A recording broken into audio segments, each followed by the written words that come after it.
Jai Gurudev. Jai Masters. You're born onto a little planet spinning around nowhere. People may not like that truth, but it's the truth. And you're fortunate enough to live in an age where people have gotten off the planet, taken pictures of it, and then went further away on journey to other planets and taken pictures of Earth from very far away until it just looks like one of the stars. The truth is, that's where you were born. Is that all there is? I'm almost tired of talking about it. Because literally, I walk around and it is incomprehensible to me that people ignore the rest of the universe. I think that's hilarious. So it is amazing to me that people, almost all people, probably 99% or 99.9%, go about their daily life ignoring the rest of the universe. That's just hilarious. You like being ignored?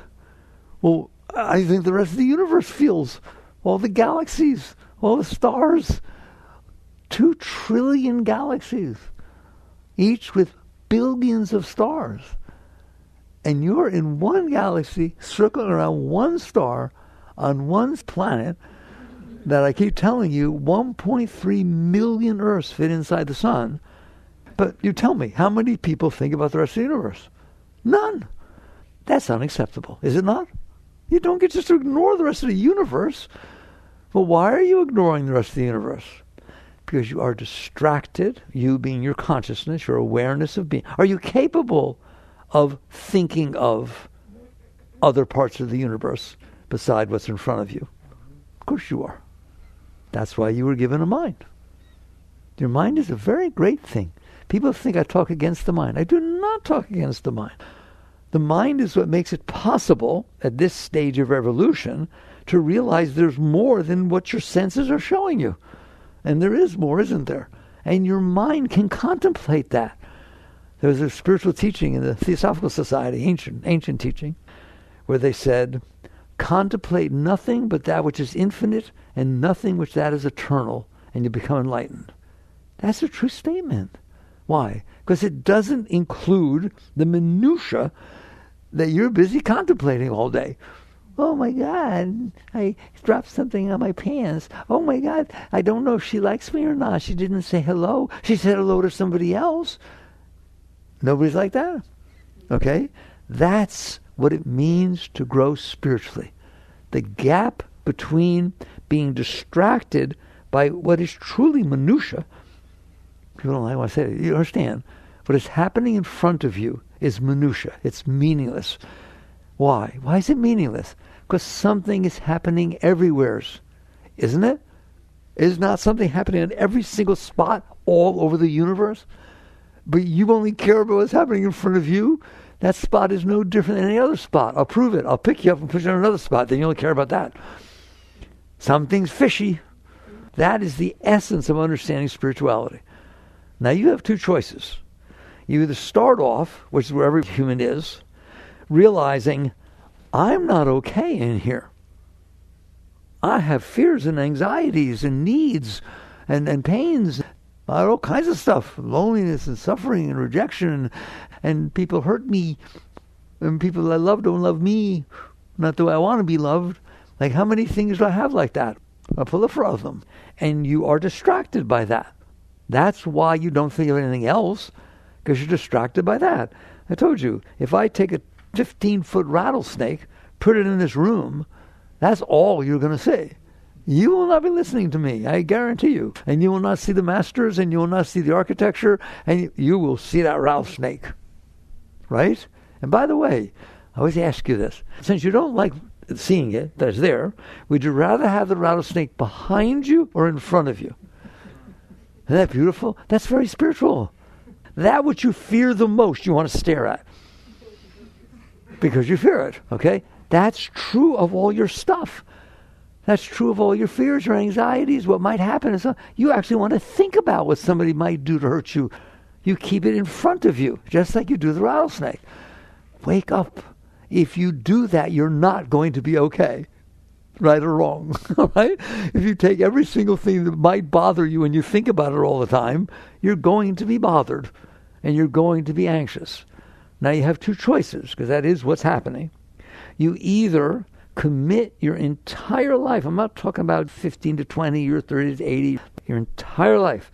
I don't know, I'm talking about once a week. I'm talking about every minute of your entire life to try and manipulate and control the moments in front of you so that they make you feel better and don't make you feel worse. Is anybody busy doing that? Anybody busy trying to make things be the way they want so they feel better and trying to make sure that they're never the way they don't want so they feel worse? Is that not what we're doing? And we even take courses. There are coaches and people and things that teach you how to do that. How to manipulate people, places, and things so that they're the way you want them to be. You can't just leave them alone. They'll hurt you. Okay, that's one way to live. The other way to live is to sit there and say, there are things happening everywhere in the entire universe. I'm not in charge. Stop telling me I'm supposed to be in charge. Forget that I'm not in charge of what's in front of me. I'm sure not in charge of what's over there, up there, or a mile away, or 10 miles away, or on Saturn. Am I in charge? And it's one universe. It's all tied together. The forces we talked about last time of cause and effect. I'm not in charge. Are you willing to take a breath? You want to talk about a real yogic breath? Are you willing to understand you're not in charge? Or do you really think you're supposed to be in charge? How could you be in charge? Can you be in charge of what's happening down in Miami at 1503 Northwest 12th, Apartment B? Are you in charge? No. You're not in charge of anything. But you think you're in charge of what's in front of you? But you think it's isolated, it's independent, they're not tied together? The fight they're having down there comes up here and ends up hitting you with a car or something, right? Is it not all tied together? Once in my life, I want to ask you, do you understand you're not in charge? I didn't ask if you like it. I said, do you understand there is no possible way you are in charge of the moments in front of you, the moments that happened before, or the moments that are going to happen? I didn't say you have no influence or no effect. Of course you do. But are you in charge? Of course not. That's not even close. There are so many factors that determine what's going to go on. And you're in charge of 0.01% of them or something. But you want to be in charge because you're not okay. And so your choice in life, your entire life, is to sit there and say, I'm not okay. The only way I'm okay if things happen the way I want, and I'm sure as heck not okay if they happen the way I don't want, get to work. Start worrying, start having anxiety, start figuring it all out, start manipulating everybody, start protecting yourself. Do what you need to do to try to be in charge. The other alternative is to admit, I'm not in charge. How could I be in charge? I'm not in charge. If I'm not in charge of 99.999999999% of the universe, and it's a universe all tied together, what in the world makes me think I can be in charge of the point, blah, blah, blah, blah, blah, blah, blah, blah, blah, okay? And you admit, I'm not in charge. Okay, that's a start, isn't it? Why? Because it's the truth. I'm not going to go on until you understand. It's the truth. You're not in charge. But that's terrible because then I'm scared. How about we learn that we're not in charge and we learn to be okay with that?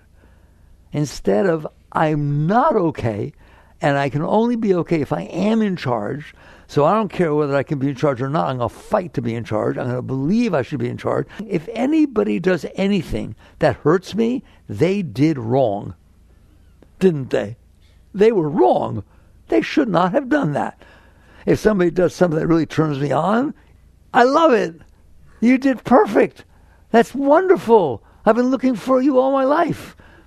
We are literally judging every single thing that happens, all the people, places, things. Rain. Is it supposed to rain on your wedding day when you're having your wedding outside? No. There's something wrong with that, isn't it? What did I do wrong? Why is God treating me like that? You literally talk like that. You think it's supposed to be the way you want it to be. Guess what? It's not. It's not supposed to be the way you want it to be. It's supposed to be the way it is. How do you know? Because if I analyze the way it is, I would find out there are causes that happened that made it be that way, wouldn't I? There are causes that happen that all coalesce together that cause this person to behave like that. It's called psychology. What mommy did, what daddy did, what the first girlfriend did, the last phone call they just had, what they ate for dinner the day before. Can that affect how they behaved? None of it has anything to do with you. So you catch on and you realize things are the way they are because of the things that made them be that way. All right? The Gita says something like that. It says the following, Arjuna, that which is, that which is not, what's so difficult? It literally says that. Krishna says, what's so difficult about that? That which is, that which is not, won't be, is not. That's that. Okay? Guess what's wrong with it? It's not okay with me. I didn't like what happened. So that basically you have a choice. And you do have this choice. You go out into the world every minute of every single day, scared to death, weapons up, heart protected, mind rationalizing and thinking and staying ahead of everything. You got to be ahead of it, don't you? Figure it all out, figure out what to do, figure everything out. And then basically try to manipulate it so that when it shows up in front of you, it's the way you want. I hope you're tired of that. I hope you realize that is some way to spend your life on this little ball of dirt. Beautiful ball. Dolphins, orchids, forests, things to do, computer camp, horses to ride, zebras. There's like a lot of things going on here and there on this planet. We ain't seen nothing anywhere else. So the way you're going to spend your life sitting in this little ball of dirt in the middle of nowhere is neurotic. Scared, protective, resentful. If you live like that, and we do, everything that ever bothered you, you're going to store inside of you. That's what psychology says. That's what Freud said. Mommy did this, daddy did this, uncle did this, so-and-so didn't do this. It's 30 years later, still in there. Why? Because you couldn't handle that it happened. It wasn't okay with you that what was, and what wasn't. And so if at any point it bothered you, you stored it inside, and so it's still inside of you, isn't it? It comes back up all the time. So I don't understand, I'm going to move on, right, how you can have a good life if this is how you're living it. If the only way you can have a good life is you make everything be the way you want and nothing ever is the way you don't want, how you doing with that? How's anyone doing with that? In fact, there was this guy, Adolf Hitler. He thought he should do it like that. Every major city got blown to pieces and millions and millions and millions of people lost their life. Right? That's what happened. That one person had the power to try and make it be the way he wanted. It's still going on, isn't it? That is the cause of all suffering. That is the cause of all what you call evil. That is the cause of every problem that there is on this beautiful planet that is supposed to be the Garden of Eden. It is the Garden of Eden. Go to Mars. There's not a plant anywhere. Go to Jupiter. It's all gas. Go to Venus. I told you, it rains hydrochloric acid. I don't want to go there. All right? Go to Earth. There's never a dull moment. There's never not colors, shapes, people, things to do, right or wrong. It is the Garden of Eden. It's phenomenal. Step back off the Earth. Look what we've seen so far with the Hubble and with James Webb. We ain't seen squat. We've seen burning stars and fires and black holes. What do you see here? OMG. It's a pretty special place. And what do? We suffer. And we cause others to suffer. Why? Because we're not okay, and we've decided the way to be okay is to manipulate, control, just force it to be the way we want, and throw tantrums if it's not the way we want. Do grown-ups throw tantrums? Look at the politicians. My God, what they do. Children never do that bad, all right? And so basically you get to the point you understand that is the cause of all problems on the earth, is that every single person thinks it's supposed to be the way they need it to be for them to be okay, and everyone wants it to be different. And so we fight. Is there an alternative? Yes. There's an alternative, and people think the alternative is give up. No, that's not the alternative. The alternative is the opposite of giving up. The alternative is to sit there and say, hello, I'm not in charge. Can I handle that? Can I make a life in which reality wins? Can I make a life in which you behave in front of me the way you behave in front of me because of all the force that made you behave that way, and I can handle it? I'm not saying I don't do anything about it. People misunderstand my teachings. I didn't say don't do anything about it. I said I can handle it. I can handle that you said that. I can handle that you did this. I can handle that you wore that. I can handle somebody else got the corner office and I thought I deserved it. Fine. You have the right to think you deserve it, but you didn't get it. Is that okay with you? Method number 1 says, heck no. I'll make life miserable for everybody till I get that corner office. Method number 2 says, of course I can handle it. I'm sitting in a little plant spinning in the middle of nowhere, and there's a stupid office somewhere. There's offices everywhere. I didn't get them either. Think about how many corner offices you didn't get. Okay? And you just sit there and say, yeah, I can handle it. I can handle that it didn't go the way I wanted it to. All right, then what? That is so sacred. You don't understand the difference. One, you're fighting. You're throwing a tantrum. You're doing everything you can to manipulate and control to get it the way that you want. That's causing a lot of trouble, isn't it? In you and everywhere else. You're not at peace. You can't sleep at night because you didn't get the corner office. You're embarrassed.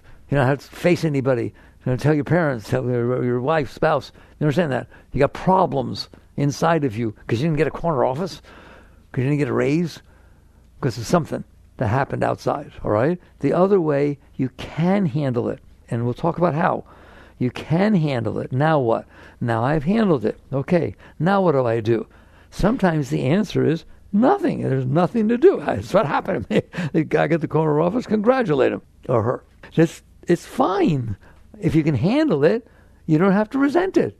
You don't have to suppress it. You don't have to get all scared next time it's time to see who's going to get the raise or the corner office. Because you did fine not getting the corner office. You did fine getting the corner office. Which way you want to live? You want to sit there and fight and store it and carry it and resent it for the rest of your life and hate your job? That's so silly. As opposed to learning to say to life, hey, you are the sum of all the forces that made you be the way it is. To me, it's like saying, is it okay with you that Saturn has rings? Is it? Is it okay with you that Saturn has rings? You laugh, don't you? You say, it has nothing to do with me, nor does anything else. Not at that level. The reason Saturn has rings is the same reason that somebody else got the corner office. And it isn't that you didn't get the corner office. It's that somebody else got it.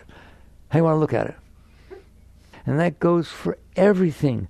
For everything. You get married. You want to have children. And now we're going to Major League. You find out that one of you is not fertile. Is that okay with you? Of course it's not okay with me. It better be okay with you. It doesn't mean you don't adopt. It doesn't mean you don't do different things, right? But you better start by accepting the fact that this baby is not going to happen that way. Can I talk to you like this? Will somebody talk to you like this? As opposed to freaking out, it ruins your life because you wanted to have a child of your own and you can't. And what are you doing? You have a whole life. It's like that's just something that. Can we discuss it that way? It's called reality. That's what it is. Can you handle reality? So the second method of life is to sit here and say, I want to learn. One way you're trying to learn how to get what you want. Good luck. You're competing with everybody. You're competing with weather. You're competing with every single thing there is. You're really competing with God, by the way. How could you let it rain on my birthday? There we go. Go talk to God. Okay? You just get to the point where you realize that's a fight. The other is to sit there and say, I would like to learn to be open enough, understanding enough, compassionate enough to handle reality. I know I can't do it now. I didn't say you could do it now. I didn't say that any of these things I'm comparing that you feel, oh yeah, fine. No. You had to learn how to try to get what you want. How come you can't learn how to try to accept reality? That's what I want to talk about. And that is the reason you took birth. How's that? You did not take birth to get what you want. You know how I know? Because when you die, it ain't going with you. Build you up treasures where moth and dust corrupt and thieves break in. That's what Christ said, didn't he? In other words, what are you doing? How can you make that the meaning of your life? It's not going anywhere with you. It's like a wasted life. It's a wasted life.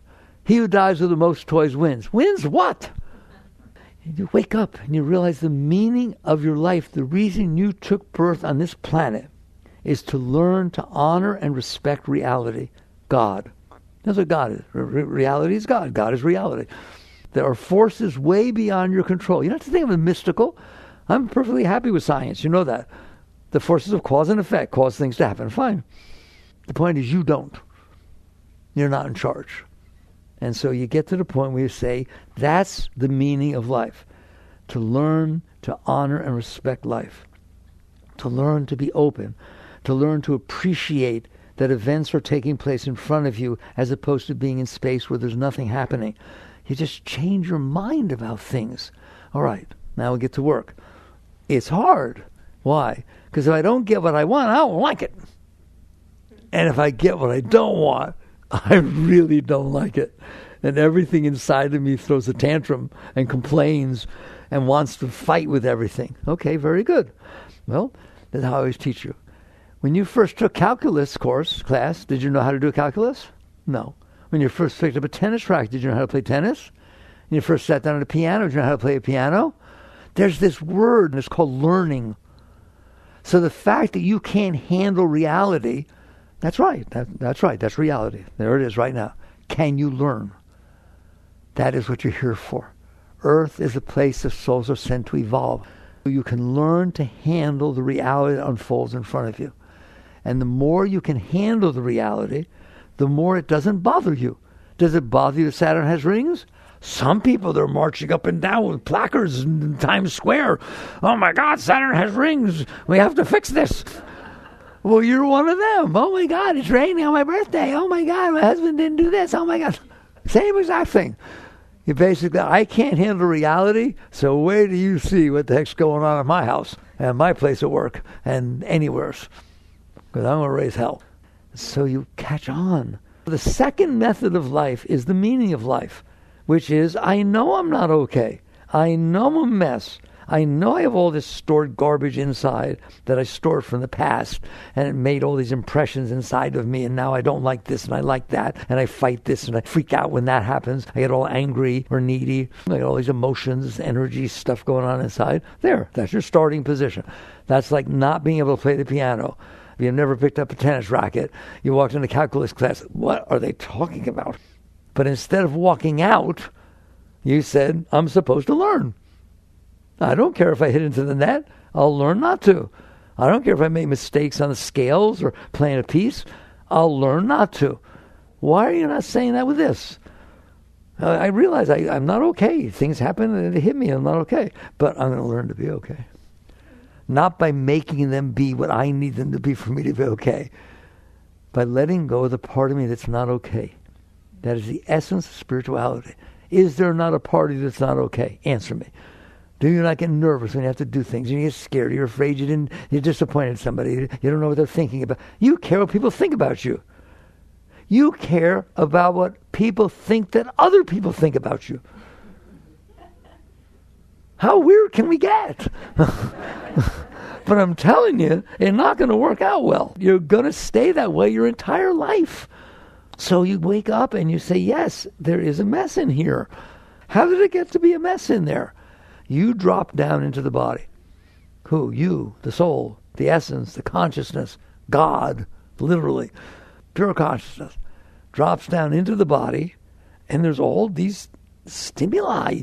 There's noises, and there's sights, and there's lights, and there's this and that, and there's touching, and oh my God, it's very distracting.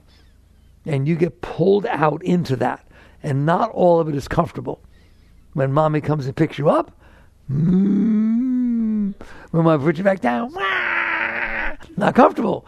So you learn very, very early, and if kids know this, you learn very, very early the difference between comfort and non-comfort. And so you start to do this natural thing, which is I'd rather be comfortable, so I have to figure out how to make noise, how to do this, how to do that, to be comfortable, and you're still doing it. You're making the same frickin' noise. Okay? Don't say that. You know I can't handle that. I told you not to say that. Don't ever say something like that. You know I didn't get along with my father. Why did you say that? Do you say stuff like that? Come on. Okay? So you got all this garbage inside that you stored over the course of your life, and if it gets hit, you freak out. And so you're spending your entire life trying to protect yourself from yourself. And you will do that forever. And you will just, any of you have older grandparents or people, they're all enlightened, right? They never complain. No problem at all, right? They're very good at handling reality and accepting everything. Not a chance in the world, okay? So you wake up and you realize you can be okay. You can be more than okay. But not by trying to manipulate every moment. It must get tiring. Every moment has to be the way you want. In a moment, somebody could behave the way you don't want. In a moment, you could have the market go down. In a moment, you could lose your job. In a moment, you could find out something that you don't want to know, right or wrong, anytime. What John Lennon say, life is what happens to you while you're busy making other plans. Is that not true of your life? Life is what happens to you while you're busy making other plans. You are not going to change that. It's reality. So you get on what's called the spiritual path. The way, the spiritual way, the alternative way. Okay? Which is to say, okay, reality wins. Doesn't mean I don't deal with it. I have a job to work with it, but not, I have to resist it, fight it, stop it from happening. That's the whole key. Go on, stop everything from happening that you don't want to happen from now to the end of your life. And better yet, make it so that what happened in the past that you didn't like didn't happen. I'm waiting, but you do want to do that, don't you? Does anything ever come back up from the past? You resent that it happened and you wish it didn't. You can't handle it and it shouldn't have happened and you complain about it. Ever complain to anybody about things they did in the past? Because you can't handle it. You couldn't handle it then, you can't handle it now, and you will not be able to handle the future because there are so many things that could go wrong. You need to. Are you not busy? Are you busy in there trying to make sure stuff doesn't happen and stuff does happen? All right? There is an alternative lifestyle. Completely alternative, which is to say, yes, right now, I haven't done well handling reality. And if I leave myself to myself, I won't do well. I'll be neurotic, I'll be nervous, I'll be anxious, I'll be scared, I'll be protective. I mean, there's all kinds of stuff. Controlling, manipulative, etc., etc. Can I learn to do better handling reality? That is spirituality. Doesn't sound so mystical, does it? In fact, it sounds a little too real, doesn't it?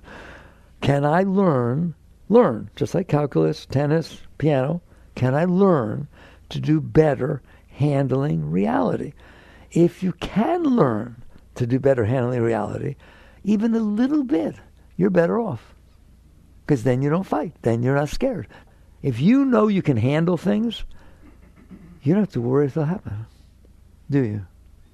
If you know that your husband or wife can come home, they had a bad day, and they come marching through the house, they don't say a single word, and they go and slam the door in the bedroom, if you can handle that, okay, he had a bad day. Right? When he comes out, I'll give him some love. Not when he comes out, I yell at him. How could you treat me like that? That means you didn't handle it. If I can handle it, I don't have to be afraid it will happen. I don't have to be afraid what mood he's going to be in or she's going to be when they come home, because I know I can handle it. So big deal. It's a good mood, bad mood, I don't care.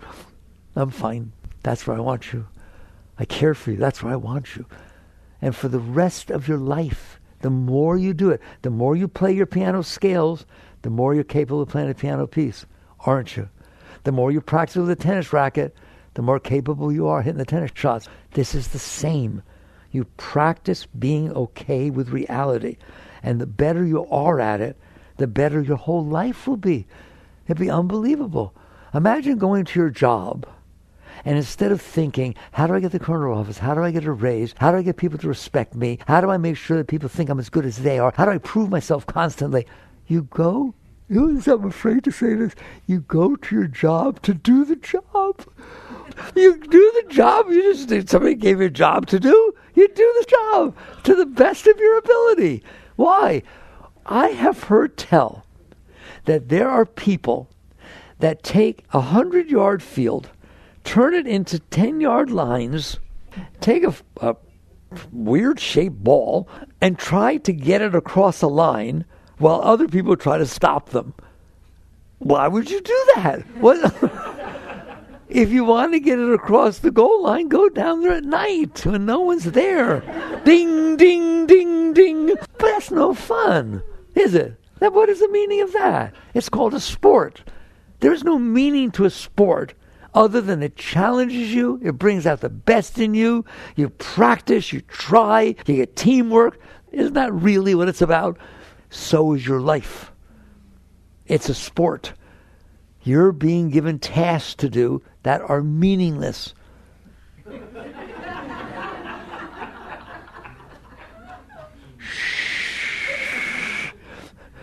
Get the ball into the cup from 300 feet with a stick with as few hits as possible. Well, there's a meaningful life. Let's go do that. All right? But its meaning is in the doing. Its meaning is in you doing your best to do it. Then it brings out all this shakti, all this meaning to you, right? You know, I pointed out to people that are used to football. You know, football, that's a rough sport. Let's get that straight. Maybe it's not as rough as hockey, but it's a rough sport, okay? And they hit each other hard and they hurt each other. At the end of a football game, have you seen what they do? They hug each other. They congratulate each other.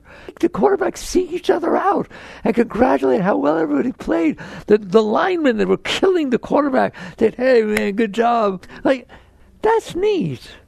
As many problems they have in football, that's neat that they do that, isn't it? That's a really beautiful thing that you can go to war like that. And then it wasn't about that. It was about, man, you were tough. We played well. Congratulations. That's what life is. Life is a sport. How can you tell me it has meaning if you step off the planet like I've invited you to do, like the astronauts do? They have that overview effect where they just see a planet spinning there. What has meaning? I built that building and it's named after me. What building? Where? There's a shot. It's on the web. You can get it, all right? It was taken from past Saturn. It shows the rings of Saturn, gorgeous, up close. And they show one spot inside of one ring. That is the planet Earth. It is smaller than the smallest star you see here. What has meaning? People write me, I don't like when you say it has no meaning. I want my life to have meaning.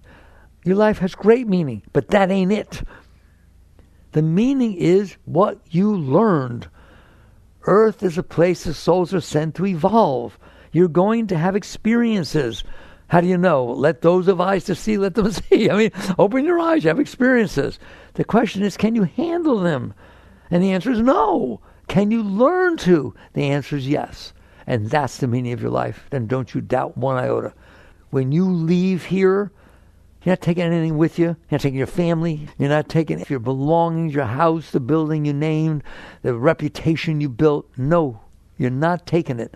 But what you are taking is you came down, evolved to a certain level.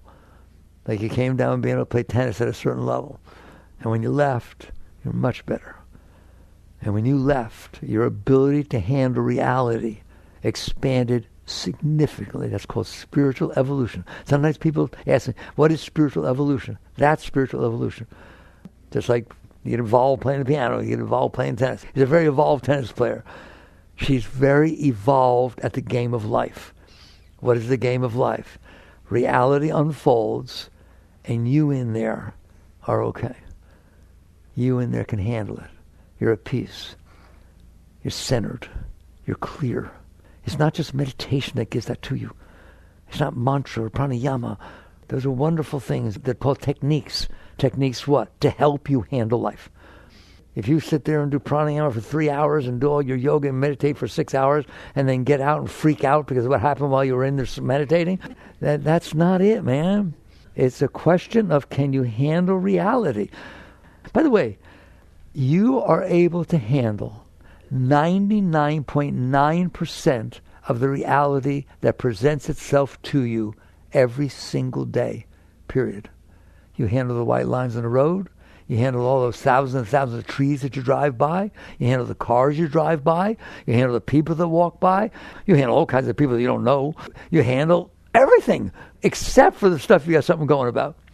If one person, that's a story telling unto the soul, if all these cars are driving by on the LA freeway, but one of them looks like your girlfriend's car and you thought somebody was hugging in there, that's the end of your day. But you handled every other car.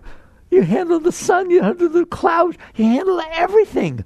What do you mean? It came in and it passed through. That's what handling means, isn't it? It didn't disturb you. It left you as it found you, at peace, serene, content. And it passed through. But other stuff doesn't, does it?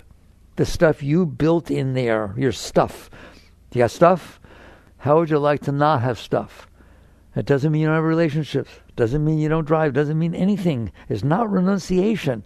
It's beyond renunciation. There's no reason to renounce. I want to know how you pick what to renounce. What if there's nothing you can't handle? Let's talk about that for a minute. The great way is not difficult for those who have no preferences. When love and hate are both absent, everything becomes clear and undisguised.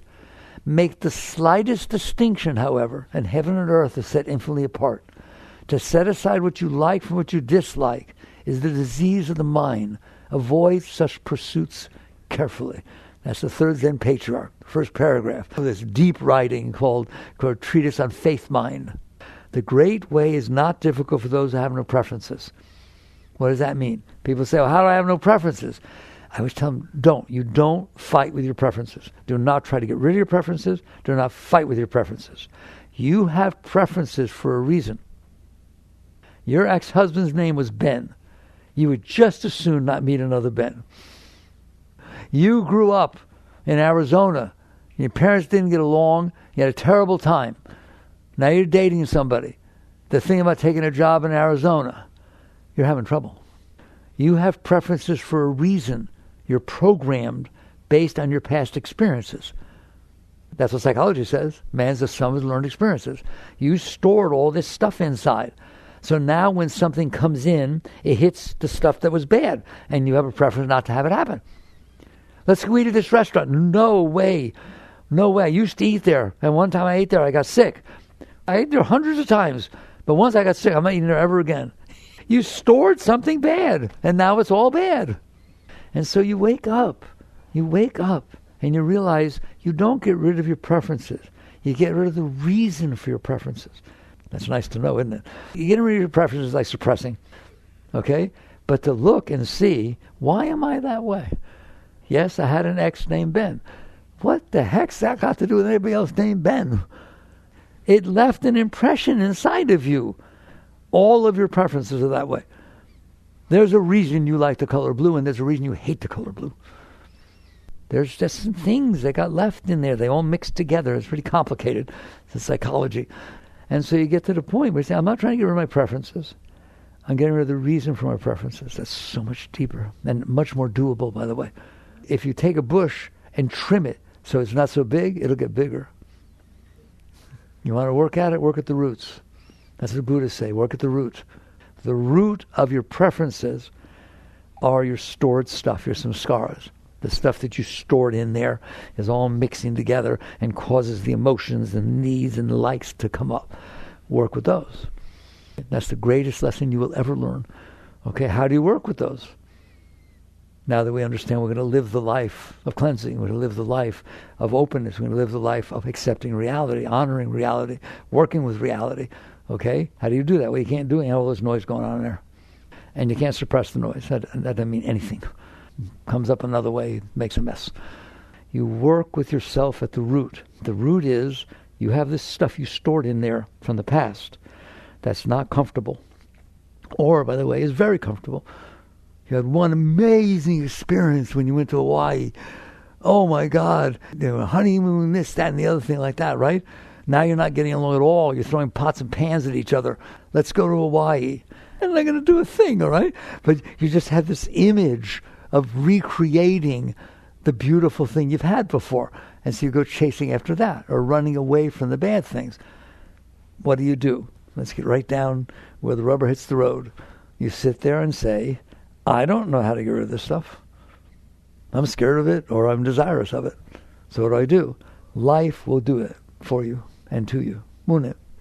You will just be going about your business and you'll see something. You'll see a couple on their way to Hawaii on their honeymoon. and you're having big fights with your spouse, and you'll see it come up, and you'll look at it, and you'll say, this has got to go. I'm carrying this from 20 years ago, and I'm resenting that we don't get together now. I'm not honoring how things are now. I'm trying to make them be this, whatever it is. I don't play psychology with you.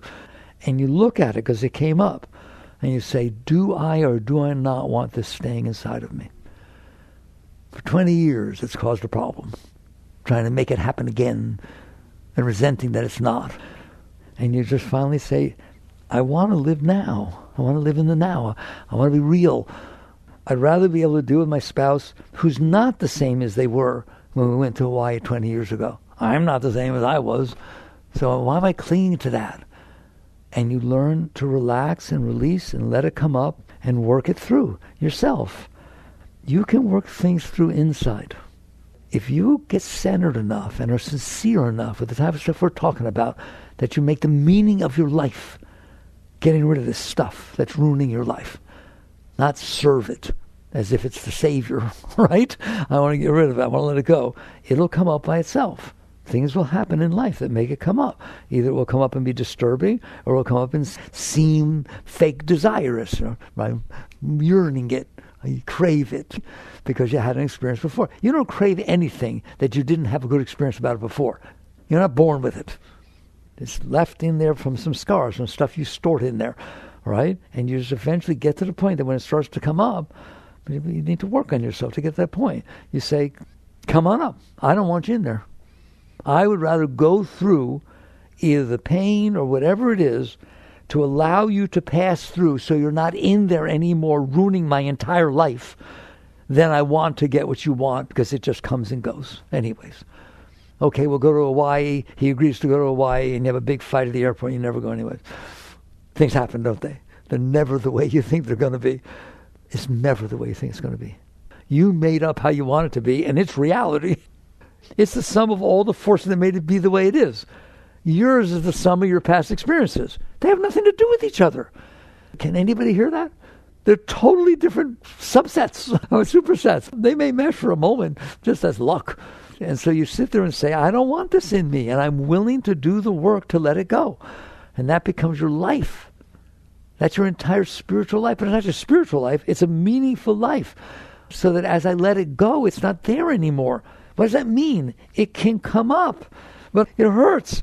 Relax. Relax. Hey, people go through 4 years for the Olympics. I guarantee you, people box. They're trained for boxing. They go through hurt, don't they? They go through a lot of stuff. And then what do they get? Nothing. A gold medal hangs on the wall. You get freedom. You get liberation. That thing's not in you anymore. You understand there's nothing inside of you that has to be there. Nothing. I don't care how young you were. I don't care who did what. There is nothing inside of you from the past that has to be in there. If it is in there, it's because you're holding it in there. It does not naturally stay in there. There's no super glue. There's no cement. There's nothing. There's just your will not wanting to deal with it. You don't want to deal with it when it happened, and you still don't want to deal with it, do you? Okay, I'm telling you, you do want to deal with it. You do. You don't want that in there. It's making you be the way I said. It's making you be the other way. Taking, ragging, fighting, as opposed to, I can handle this. I can handle this. Just keep letting go. You keep relaxing, releasing, and letting go. Now, I have to say this. I know I do it every time, and I make a big deal out of the book. You're not going to be able to do that with the big stuff. You're not going to be able to right now. You're not. Let's admit it. There's reality. If it comes up and it was your ex-husband and he did this and it was the thing and the kids, and they're like, you get all weird, don't you? Anybody get weird in there? It gets weird. That's because you don't sit down and play Beethoven the first time you sit down at the piano. You don't start with the big stuff. You start practicing how to let go. That's the essence of the teachings. What do you mean? How do I practice how to let go? You're driving down the road and the car in front of you is driving 10 miles an hour below the speed limit and you're in a rush. And it's one lane and you can't pass. What are you going to do? Complain. What good did it do? None. Maybe this is the time to practice. Maybe this is like scales. Can I sit here behind that car and let go of the part of me that's being neurotic, that's being ridiculous? The cost-benefit analysis of complaining about that is 100% cost, zero benefit. And so you sit there and decide to work with yourself. And you say, I'm going to do something productive with my life, constructive with my life. I'm going to practice letting go. You understand what letting go means? It's trying to be disturbed in there, and I'm watching it. I can relax. I can do a mantra. I can breathe. I can do something nicer than getting upset about something that I can't do anything about. And you do it all the time with everything. Like the rain. I don't want to get out in the rain. I'll get wet. You practice letting go. And if you do this, you're going to get better at it, just like you get better at piano, just like you get better at tennis. Don't worry that you can't do it now. I know you can't do it now. Nobody's telling you to do it now. They're telling you to find a level that you can do. Make it fun. It's like a video game. Can I handle myself in this situation? Life presented this situation. Like, what you really should think is you're playing ball with God. Hey, let's have a catch. But God plays hardball. Okay, Dad, let's have a catch. Wow! All right? The events that are unfolding in front of you are the events that are unfolding in front of you. I told you once before, they're not unfolding in front of anybody else. Every event in your life, you're the only one experiencing it. I don't want to say it's meant for you, but you're the only one experiencing it. Do you know that? If you took every moment of your life, they're like pearls on a necklace. You are the only one that had those experiences. And no one ever did before, and no one ever will again, because they'll never happen again. And so you say, let's play ball, let's boogie. And little by little, you keep letting go. You learn. What does it mean, let go? Don't resist. Well, how do you not resist? It hurts. Lots of things hurt. Any mothers in here that hurt a little bit, the first child? You go back for seconds and thirds. Why? Because it's worth it to get the result. Believe me, this is worth it.